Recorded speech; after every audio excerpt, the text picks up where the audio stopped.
Hello, nice to see you. Nice to meet Good to you. see you.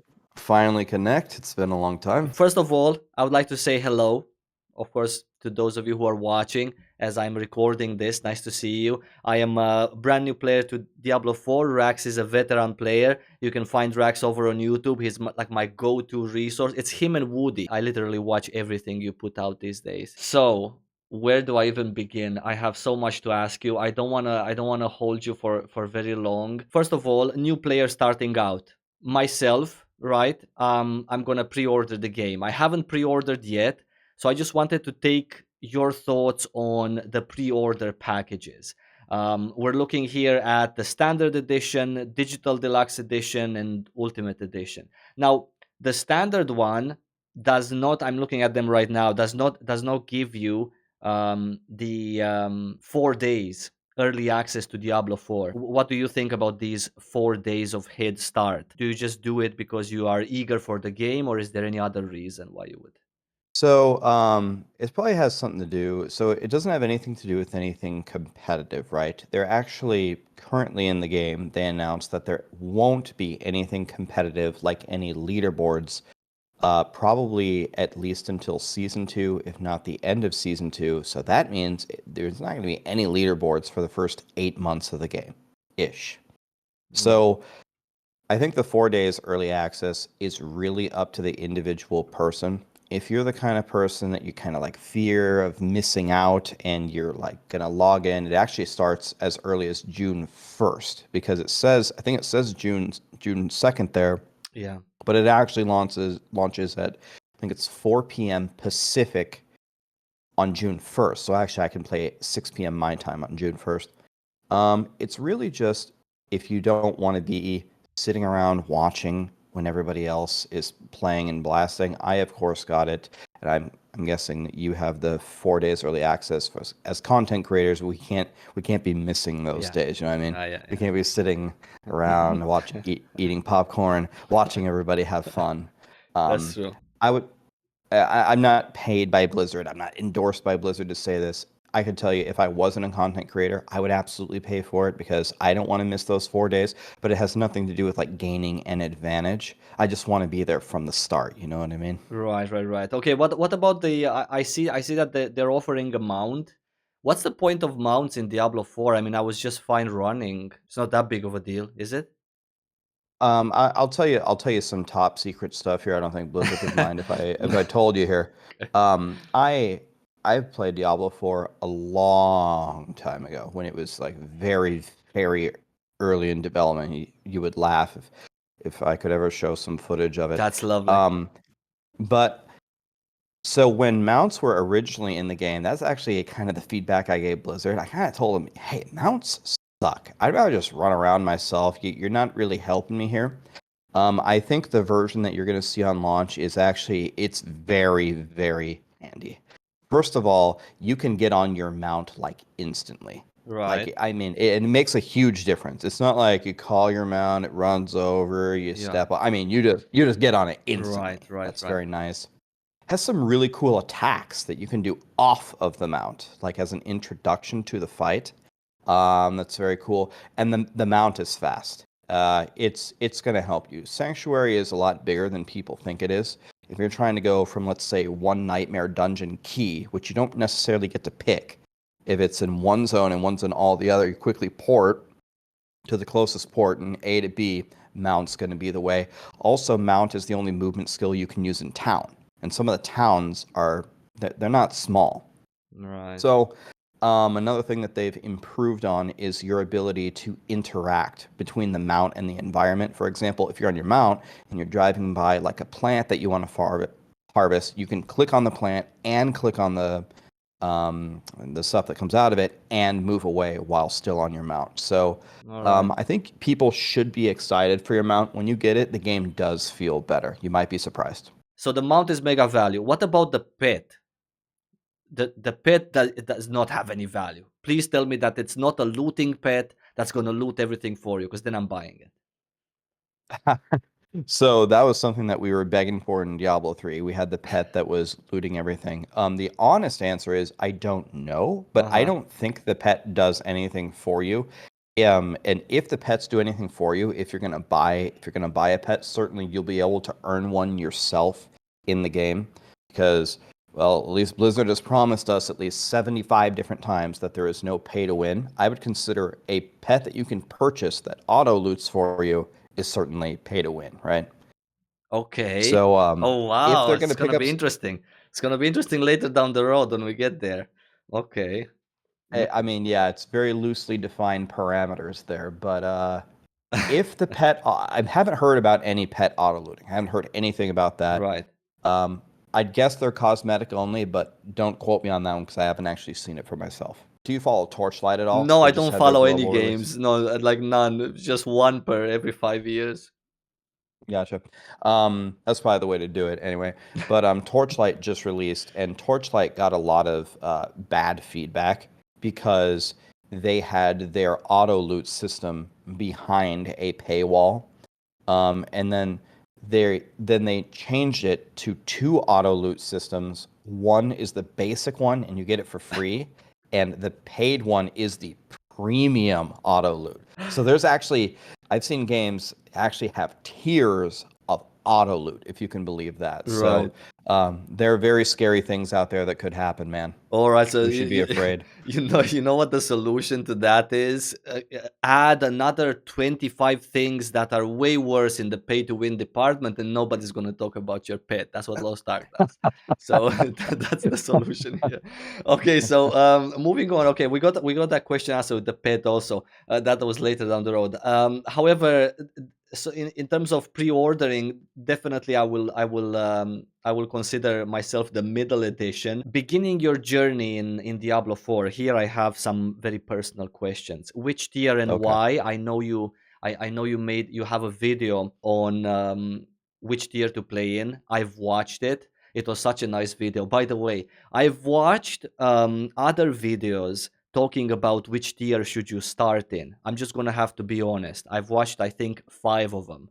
And Damn. then I know, right? It's the same topic, but I really want the reason why I'm watching these videos and Diablo 4 videos in general is not really to get the info. I'm not interested in someone answering that question for me, but I'm interested in how people talk about the game and what kind of ideas and concepts do people have when they're referring to a tier and the reasoning of it, so I can really understand what's the baseline of the game and then move from that. That's my tactic as a new player. However, your Yeah. video was so cool. Your video was like, it's every other video about what tier to play in, and then there's Raxx video right here because you added another level of sort of complexity to choosing it. You talked about playing in groups, like nobody ever talked about that.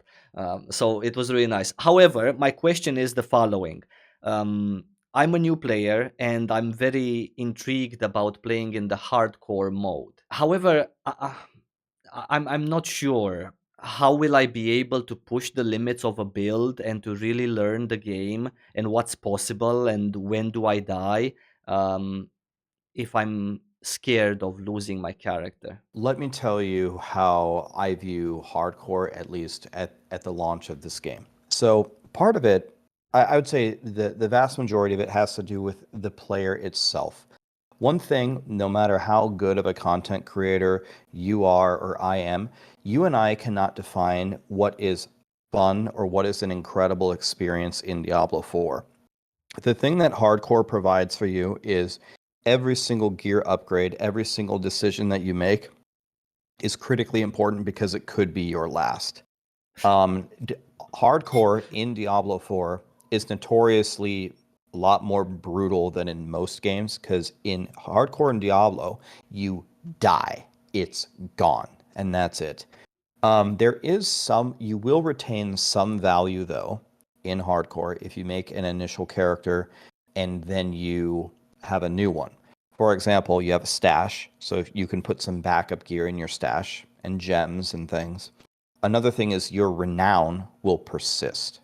So if you go around and do a lot of the dungeons and this and that and you die, well, when you start your another character, you're going to have stuff in your stash. You're going to have you you can put you can put some legendary aspects, backup aspects in your stash, and you will have renown points, you'll have skill points, you'll have paragon points that you have already unlocked from doing that system. What I'm going to do on the very launch is I'm going to go softcore with a group and race to 100.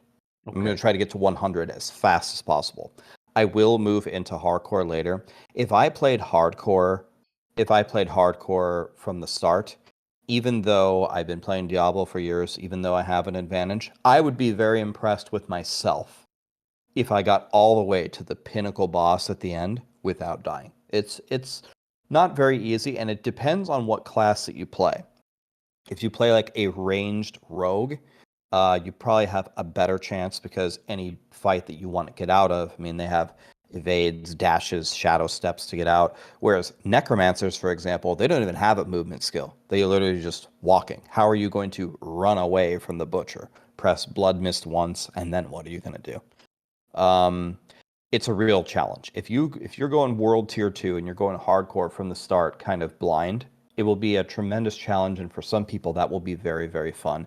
I'm gonna be surprised if people succeed all the way to the top in one try, though. What's Woody gonna do? Woody's going hardcore, and he's gonna go rogue. He's going for it. So see, I mean, this guy's doing it. I also I also want to do Do it, man. Do it. I'll watch you. It's gonna be good. it. No, but I'm I shocked. I'm shocked that you're not gonna do it. Like I'm not saying that. Like I'm shocked. Oh my God, Raxx is so bad at the game. No, actually, on the contrary, I'm just like intrigued that like you're gonna go like on the Eternal Realm first and just get to 100 as fast as you can, and then what? Then start a character on hardcore. So the thing for me, it actually doesn't have much of a reason for like research or practice for hardcore. I would be very comfortable just firing up hardcore and going for it. Okay. The main reason why I'm going group play is one thing that's very important to me is to be a good member of the community. And what I mean by that is a lot of people, will ask me questions about different things, about different classes, about different builds. And when you're in hardcore, you are achieving a lot individually. Mm-hmm. You are going through the game, overcoming the super hard challenge, and it's super exciting to watch. But that doesn't let me build the classes to the max level and actually try them. I can sit here in my ivory tower all day long on Diablo4builds.gg and make all the best theory crafted builds I could think of. But one thing I've learned playing video games for a long time is no matter how it looks on paper, Yeah. it's not a real build until you actually put it together and you actually try it. Because Yeah. sometimes you actually put it together and it's terrible. Yeah.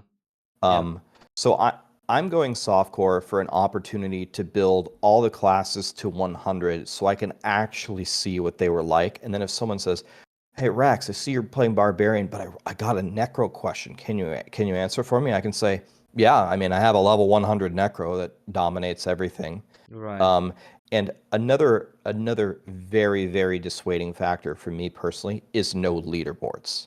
If there was a leaderboard, I would go hardcore 100% because it would be way more prestigious. I'll probably switch to hardcore whenever that comes out. But it has nothing to do with like preparing for it. I actually think it would be more fun to go in blind and just see if you could do it. I think that would be more fun than knowing everything. Okay, that's some interesting takes, like going in blind. Like, why do you need to? I thought this game is all about like min maxing. It's impossible for you to min max when like you're always scared of death. I mean, no matter how smart you are. I'll tell you a secret from watching hardcore in the other Diablo games and playing softcore and back and forth. The final answer, like we don't get there in the beginning, but what the final answer will be is the hardcore players eventually will take the exact same builds as the softcore players. They will just play a little bit more cautiously and maybe take a tiny bit more defense. But the idea is for the hardcore player to be so good that you take the softcore build. That's like the min-maxing within hardcore. That's the dream. Where you aren't like, a refrigerator, with your Right. giant shield and just barely inching forward. But a lot of people, and I try to mention this in some of my videos, especially for starting out a game, you only get to be brand new once. You only get to go through the campaign once and be surprised by this huge boss that comes out of nowhere or the butcher that comes to get you. If you sit around and research every single step of your journey, you will have more success, but you only get to be new once. You only get to have that discoverability and that new feeling one time. So Hmm. for a lot of people, I think that's where they derive their fun. So I think it would be incredible, like in the future, if there was like an expansion to Diablo 4 and there's like these really hard challenges. If Blizzard told us literally nothing about it, nobody, and you just got to go in blind and let's just see who survives. All right, so I suppose that you would, I suppose that you personally, based on your feedback, you would make the hardcore mode not something that you permanently live in, like it appears to me as a new player to Diablo. It seems that this mode is one of the choices that you can make, one of the two choices of your forever time in Diablo 4, and you need to actually beat it. But instead, if you would actually die upon every disconnection, and there would be no possible alt F4 mechanics or change your IP or anything like that, it would be completely pure. It would maybe just be a mode that you sometimes play and challenge yourself, like a like just a different version of the game, but all of your other things you would do them on the Eternal Realm. I don't think that pureness of the hardcore mode will ever be something that would be nearly attractive enough, to be a constant, like a constant daily login kind of thing. I don't know. It's exactly that. So a lot of people that play hardcore, so the number of people that play hardcore versus softcore is much lower. And then out of the subset of hardcore players, the number of people that only play hardcore and never go softcore is even lower. Hmm. What a lot of people will do, like I know some top hardcore players, what they'll do is sometimes they'll play them together. For example, maybe they'll beat Act 2 on their rogue on softcore, feel it out, see what it's like, and then they'll do Act 2 hardcore on their rogue and see if they can do it without dying. Um, they don't want to go fight the pinnacle boss. They're scared. They don't know how hard it is. We'll try it on your hardcore rogue first, and then swap over. Another thing that you pointed out is some people, if you have the freedom to play on either of them, if you have a character on both sides, if it's raining and thunderstorming outside and you're worrying about dying, well, today you play softcore. And it's a Right. bright sunny day and you got your beverage of choice, you play hardcore. I know some people that Okay, yeah, actually right. play like that. No, no, that's fair. Yeah, that's fair. No, I was just thinking like people who just play on the hardcore version. All right, all right, all right, all right, all right, all right. That's perfectly fine. Answers all of my questions. Lastly, on the leveling up journey, we kind of got derailed a little bit with the hardcore thing, but that was an interesting topic for me personally, at least to find out more about. Um, Blasting to 50 by following the story quest, right, as fast as you can. Not adding your best legendary aspect on your main hand weapon. I watched that video diligently. You said it 150 times during the video, because you're going to replace your weapon every 5 levels. That's another tip. And then at level 50, you get Capstone Dungeon, go to tier 2 to do it, then continue to Paragon levels, all the way up to 100. Do you care about farming the better places for gear as opposed to maybe the better places for XP? I'm asking you this question even though they might actually go hand in hand, like what you do Nightmare Dungeon, they give you XP, they give you gear also. But I did see one of your videos where you were just opening corpses in that zone just to get better gear. So I'm thinking to myself, like, maybe at level 50, 60, 70, 80, there's going to be another place like this where something gives you more gear but doesn't give you XP. Um, or maybe Yeah. not. But So you have to be on a certain tier level, and I think there may even be some restrictions on you have to be actually a certain level to get the best items to drop. So right. it's not just the legendary powers. There are tiers of gear that level up as you get deeper into the end game. So leveling up and getting stronger and increasing the world tiers and farming there is absolutely the idea. One thing that Blizzard has done pretty well is balancing the different activities. This is something that they failed very miserably at in Diablo 3. In Diablo 3, there's a bunch of different game modes you could do. You can do the campaign, you can do bounties, you can do regular rifts, you can do greater rifts, and you can do challenge rifts. 99% of your time, even though there's 5 things you can do, you should be doing greater rifts because it gives you the most XP, the best items, everything. All right. Blizzard has kind of fixed that problem in Diablo 4. Everything is valuable. You can do the little bounties and challenges and go to the Tree of Whispers because when you turn it in, you get to select your reward. You get to get like the treasure chest full of rings. And if you don't have this one legendary power that only drops on your ring, well, that's a great way to target farm it. The dungeons are valuable. Even the PvP, if that's your thing, is valuable. Riding around on your pony and picking flowers will let you make the most powerful elixirs. That has some value to it. So Blizzard has done a good job of placing value everywhere. Will people make spreadsheets and min-max the top ways to do everything? Yes, we will. That will come probably shortly after launch whenever we actually figure it out. But the balance there is pretty good, so you can actually log in and play however you want, and you're still going to be able to pump up your character, I think. What you're getting in 1 to 50 is just normal gear. All right. Then once you hit 50 and unlock the higher world tiers, you'll see it. Like the items will have like a different background. They can be sacred and then they can be ancestral. And an ancestral legendary compared to a sacred legendary or a regular legendary is far better. Right. Another thing that's very important to understand about the end game and building power in Diablo 4 is you have your Paragon board, but the entire point of the Paragon board, or one of the major points, is to insert glyphs. And glyphs are like little powerful little powerful items that you're going to find, and you level them up by completing nightmare dungeons.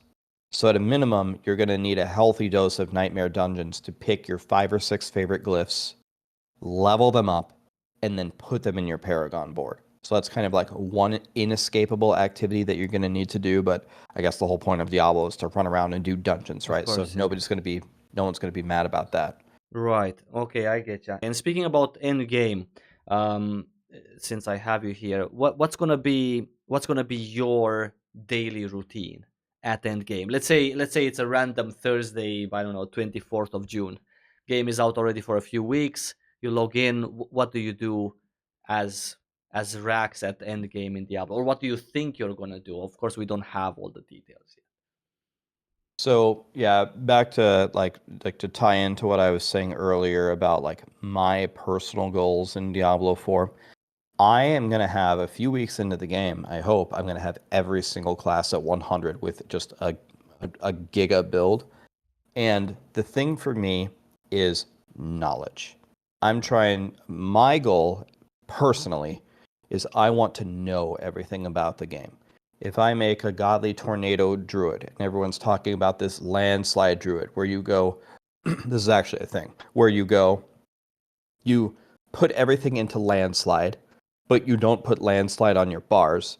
Then you go werewolf with shred, and you take trample as a werebear, and then you have shred and trample transform into different kinds of skills that always throw landslide. And everyone's talking about that build. I'm like, people will let you know, like, this build is godly. Well, then I'm on a random Thursday, I'm going to take my level 100 druid, and I'm going to respec it, and I'm going to try it. I want to understand, Right. why is this so godly? What are these legendary power interactions?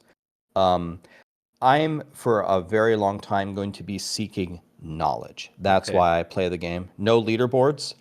I want as much knowledge as possible for when the leaderboards come out, I can do the best that I possibly can. That's what I'm going to be doing on a random Thursday. All right. Trying to learn things. Trying to learn things, respecing, and already having all of the classes. Besides knowledge and being a reason why you would have all of the classes in Diablo 4, a question that I have as a new player is, what's gonna keep me here in Diablo 4 for a couple of years? In my past games, which were all MMORPGs, there was always like a new patch that increased the item level, increased the gear that you can do, brought more dungeons, etc. But here in Diablo 4, it's a little bit different. Of course, there's going to be more dungeons. Of course, there's going to be more content, but it's still kind of more Paragon boards, whatever they're going to add. It's not that sort of jaily, catchy thing. Is making several classes here in Diablo 4 um, one way of keeping you more in the game. The idea of building a Sork now also from scratch, some sort of challenge, ice bucket challenge on a druid or whatever, druid with only 2 skills challenge. Is this one reason to have several classes? Do you see any other reason for several classes besides you personally for knowledge? Okay, yeah. So for the first part there, what's going to keep people playing? One thing I can tell you historically is the season resets in a Diablo game are one of just the most hype moments. It is so fun when they actually reset everybody to 0 and everyone is just blasting with brand new characters and refining everything, and where like a yellow item is a major upgrade for you. That's just such a great feeling. Um, in Diablo 2, historically, not as of lately, but for the vast majority of it, literally all they would do is just reset the ladder and people would play. In Diablo 3, when they reset the season, they initially would give us some very, very stupid bonuses. Like every time you found a goblin, instead there would be 2. That doesn't really change your experience. Okay, there's double goblins, but people would still play. However, lately, the Diablo 3 team has been completely transforming your experience when you play in that 3-month season. For example, right now, in the most recent season, they made an altar that you have to go around and do a ton of different things. And you have to sacrifice a Shava's horn. You have to get your favorite glyph to max level in a nightmare dungeon, and then you have to destroy it. So you have to go get another one. But you get like these powers that just Okay. they give you like these superpowers. What the Diablo 4 team has said is the seasons that they're going to have in D4 are going to be a much higher magnitude than even what they did in Diablo 3. And the most recent Diablo 3 ones have been extremely enticing for players. So they know how to do it. They have like a winning formula. They also said, as you pointed out, that the seasons will add some kind of permanent additions to the game, whether it's another zone, 5 more dungeons. That will entice some people. Another thing is when you have a restart, it is a huge thing is playing either other classes or playing different specs. Maybe you play. I saw a guy in my stream the other day. He was like, "Yeah, I played Rogue and Sorcerer nonstop in the last 2 betas, so I'm going Druid on launch." Some people love that. Okay. They also said another important thing to understand is in the seasons, they will take that opportunity to rebalance and potentially shift the meta. So if your shred trample druid procking landslide is the best thing you can do up to season 1, they might nerf the crap out of it and buff something else. So now it's a lightning storm druid in season 1. That'll keep it fresh as well. All right, so you seem to be genuinely excited about starting fresh, and you know the things that you told me about. It's complete darkness for me in terms of altars in Diablo 3, but I'm pretty sure that some people that watch this are going to understand what you're saying. I also find some sort of joy in sort of like starting over, especially because they said that each season will have like a different theme. They made some fun with the what did they with the Zombies. zombies, exactly. That's an interesting touch. Definitely looking forward to it. It's really hard for me. It is really hard for me to sort of, I don't know, be mega excited about starting over every 3 months and actually having to play a different build, a different character or class, maybe just because it's part of the charm of the game. This concept for me is very, very difficult. One character and getting that one to oblivion and finally being able to just trample everything, that's something that sits much better with me at the moment. than what you're saying there. But maybe, who knows, maybe I need to get more into the ARPG spirit, before I can get there in that sense. So there is something to do in Diablo 4. You think, like, for 10 to 15 hours a day? When I played Lost Ark, when I started it on like the US release, which was, after the game had been developed for, let's Yeah. say, like 4 straight years. I giga blasted Lost Ark, and I was able to giga blast it for like 2 months to get to tier 3 to Argos. I had my what's the really fast ship from that pirate on that island. I Okay. had the really godly ship, and it was so fun for me to get all the island tokens, and there Right. was just such a volume of content there. I couldn't believe it.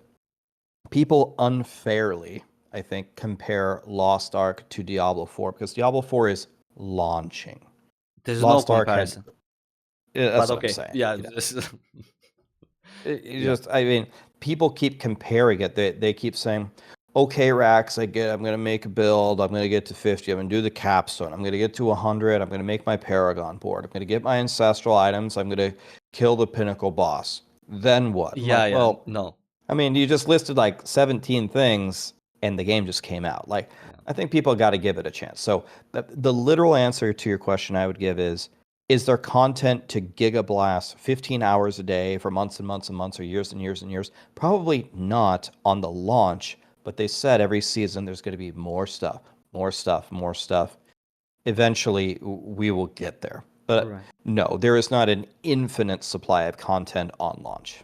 Right. Okay. Yeah. No. For me, it's the same exact opinion. You cannot compare the two games. You cannot compare an MMORPG to an ARPG. I was just trying to pick your brain as to what you would do if you would have like this much time available to play. But I guess having fun is a notion that we have completely forgotten about in games these days. Games can be fun and generally are fun. They don't 100% require you or have something there that's going to stick you for 15 hours a day every day for the next 5.5 years. What about in Diablo playing more of the same class? It's What do a you thing mean? in Lost Ark. I know it makes no sense to you, but Oh, no, no. Oh, I know. Yeah, you make a berserker, and then you make three berserkers because they're feeding you yeah, like exactly, berserker stuff. exactly. Is that But in Diablo, I would play like three different Necros, three different builds. Is that a good argument, or do you actually think that builds will be cheap or easy to respec at a glance? so this is a good question, and I'm not exactly sure how we'll do it because in Diablo 3 you can respec as you want. When I have a necromancer at 70, my necromancer can be any build literally with a click of a button because they have a wardrobe in there, Oh and you yeah, like can presets, skill presets. They don't have those in Diablo 4. they don't have those. So it it sounds like philosophically Diablo doesn't want you to play that way. They don't want you to love they say that they want your decisions to matter. So if you build a summoner necro and you're just summoning all your skellies, you level up all the glyphs for your skellies, you take all the paragon points for your skellies, it's probably going to have a significant cost and maybe potentially an unpayable cost if you wanted to reset the entire Paragon board and you wanted to reset all of your skills and reset all of your legendaries. It's going to have a huge cost to it. At some point, it may be better just to make a second Necro and say, this one's my Summoner and this one's my Bone Spear Necro. Um, Now, there are going to be some people that absolutely don't like that, and they're really not used to it. They're not used to it in Lost Ark. They're not used to it in WoW. They're not used to it in Diablo 3. They're used to being able to switch. So Blizzard is going to get some backlash from players, but it ultimately comes down to what is their philosophy of the game, and they want your choices to matter. And the way to make your choices matter is to not let you easily reverse them. Hmm. And also, great segue, by the way. Speaking of choices that matter, how nice is it for you guys at Max Roll? I know you're writing for Max Roll. How nice is this also from a content creator's point of view or a guide's point of view. It's going to make these things way more valuable, right? To sort of take a glimpse at what you guys think about the game, what some other content creator thinks about the game, and to really watch other people talk about something before you commit to a Paragon board and stuff. So good for you. A lot of new player friendly stuff there also on Max Roll. Damage for beginners, stats for beginners, leveling up builds. You know what I like about you guys there on Max Roll now with Diablo 4 is that you don't try to overcommit. That's like my biggest sort of thumbs up. It's like stuff that you already know, stuff that you can talk about without sort of spoiling the whole thing. Very good job. I like you guys there for Diablo.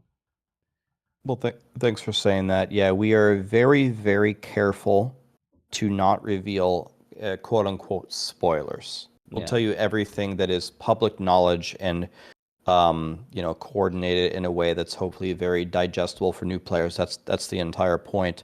I can tell you, I think it's on the 30th. You can probably imagine we have an avalanche, a tidal wave of new content coming out. It should be pretty tremendous, and we'll actually unleash everything that we have because I think all of the embargoes and all the stuff lift on the 30th, so people can feast upon that. But yeah, we try to we do our best. We put in a lot of hours. Thanks for saying that. It means a lot. Yeah, it's nice. It's very Doing our nice. best. It's very nice. Also, I wanted to ask you, since you said an avalanche is coming our way on Max Roll, are you guys gonna have like a build planner, like d4builds.gg? I really like that thing. That thing is nice. Are you gonna have Diablo like a 4. Go ahead. Go ahead. no? That's the question. I would like to have like a build planner, skill planner, Paragon planner, same as d4 builds. You guys gonna have that also on the website or? So Diablo 4 builds.gg is a great site. I've been using it. We actually talked to these devs. They're really cool people. It's not impossible that we might collaborate either on Diablo 4 or in the future. I'd probably just explain it in a simple way. Maxroll plans to have the best everything. Mm-hmm. Anything you could possibly think of, we will have it. We'll have the best planner. We'll have the best paper dolls. We'll have the best embeds. We'll have the best calculator. We'll have the best interactive map tool. Right. We'll have hopefully have the best guides. We'll have the best everything. That's our Okay. plan. Perfect. Good plan. Good plan. Um, Just best everything. we just do best everything. Yeah. Lastly, at the end of this lovely meeting, I would like to sort of ask you, since I'm not really following like Blizzard, I've never played a Blizzard game before. I tried WoW for like it was a free trial. They gave me a free boost to whatever level 100. I played it for a week, but that's the end of my cooperation with Blizzard. Do you actually think that Blizzard devs have all of the Paragon board choices and options figured out? It seems to me like such a monumental task that's going to depend on people sort of trying it, being either godly or just really bad, and then something is going to be done about it. I So I don't think Blizzard has the Paragon boards and the maximum power and the maximum builds all figured out. I'm 100% certain that they don't. Literally got a message from them saying that they're just looking forward to seeing what everybody comes up with and what they can do with the tools there. And I'll even go a step further. I don't think they should figure it out. That's part of the right. allure of the game. If the game was completely solved before it even came out, that would kill a lot of people's interest in the game. Like, so let's just take an example. Maxroll is, we're writing the endgame guides. We're going to publish them, very soon. But not a single one of us is going to get it right. Not a single build for a single class are we going to have it perfectly. There's going to be, and we're not even sure if we've seen all the items in the game. There might be uniques and ancestral legendary powers that we haven't even seen that completely transform the game. Blizzard hasn't even told us about. I'll tell you one more thing that should make you. I'll tell you the thing that gives me the most confidence. Played Diablo 4 a long time ago, and I gave Blizzard feedback. Give you a simple example. One thing we already talked about. I said, Blizzard mounts suck. I hate this. I hate this thing. My exact title of my post to them was my mount is not my friend. That was literally the title of it. And I explained. And then later on, when I got to try it, they're like, okay, try it again. I'm like, okay, well, this is a lot better. So Blizzard is listening. Blizzard is soliciting many people's feedback. They will be watching, and they have so many more resources on this game than a lot of their other titles. I do believe in their ability, I don't know how quickly, but their ability to balance things reasonably while letting people kind of discover and play their own way. I have confidence that Blizzard's going to be able to do that pretty well in Diablo 4. Such an interesting point of view, though, that because of its imperfection, this is something that's a plus. Y- yeah, Absolutely. it's an interesting point of view because you're sort of right. Like you as a player sort of get to be the very first one who discovers something, and you get to be a little bit more proud of yourself, maybe, or feel a little bit better until that thing is nerfed. Wow, look, we discovered that the devs didn't even know. Needs to be balanced. Okay, hotfix, but that's a very interesting concept. But it's so different compared to what I was used to, that it's such a it I need to change tracks. I need to run here as opposed to here with my mind. Yeah, there's a lot to Yeah, it's discover. like Yeah, it's like World of Warcraft or Lost Ark. Usually, when you go, I mean, it's a little bit different for like the World for First Races and WoW, but you already know the dungeon, you already know the boss fights, you already have your Deadly Boss Mods add-on installed that's just going to help you, and you know exactly the loot pool that could drop when it drops, and you know exactly what it does for your build.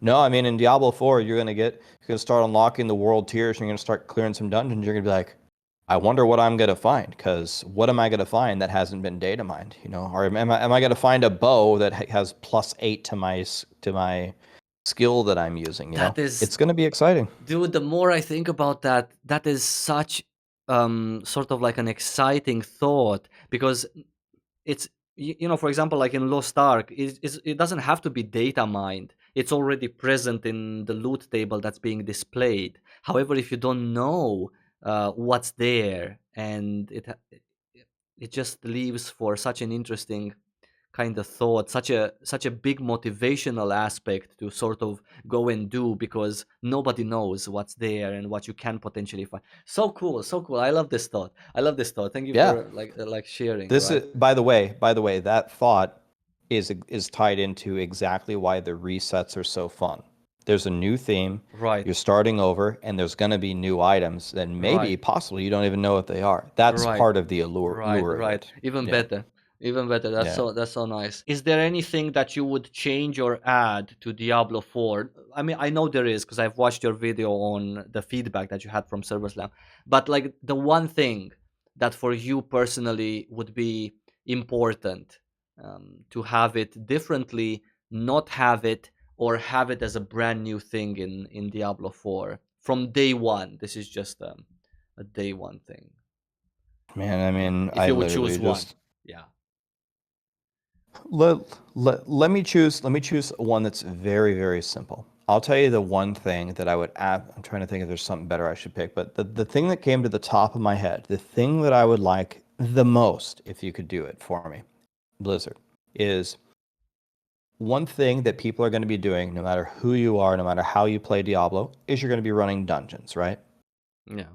I would like them to make two simple changes to the quality of life on dungeons, since we're going to be running them so much for the rest of our lives. I want them to put an icon on the minimap when there's an elite on the map. Now, it does that sometimes if your quest objective is to kill the elite. I don't care about quest objective. I want you to point out to me where the elites are on the minimap, because you usually want to go over and kill them. Then the other thing that drives me absolutely insane in dungeons is you cannot hold multiple objective items at the same time. I That's I what I want you to I fix. remember that from your video. Yeah, carry two rocks. You wanted to carry two rocks. That drives me insane.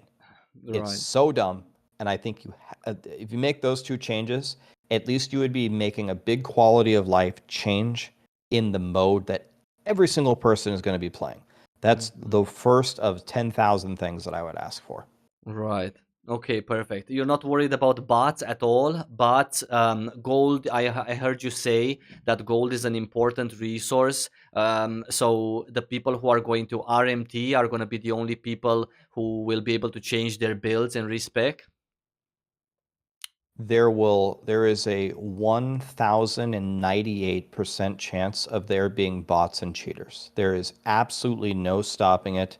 I can't tell you how many emails I've gotten about people wanting me to partner with third-party sites that already plan to sell gold and this and that. It's going to be a catastrophic problem that Blizzard has just no choice but just to police. I'm hoping if the Microsoft merger goes through, Microsoft historically has been pretty good with anti-cheat. They need to combine forces, and they're just going to have to ban people. In World of Warcraft, if you buy gold from a third-party site, they have some measures in there to ban your account. Um, People are 100% going to cheat, and Blizzard is just going to have to police it. And that's about it. That's everything. Thank you so much. I really appreciate it. Absolutely, man. Love your content. Appreciate the opportunity to come talk with you, and I'll be around, man. I never go away. I'm always around. So if you ever want to chat again, maybe we chat like before season one and and Oh have a yeah. little fun discussion on how it went. We can see Oh how yeah. wrong Oh we yeah. were in this video. Oh yeah, that would be quite nice. I generally don't want to like take up people's times because I know how precious, sort of like time is. But I guess not everyone's like me, just wanting to be alone forever. But I'm not gonna add that to my. I'm not gonna add that. That's so You bad. should add it. That's funny.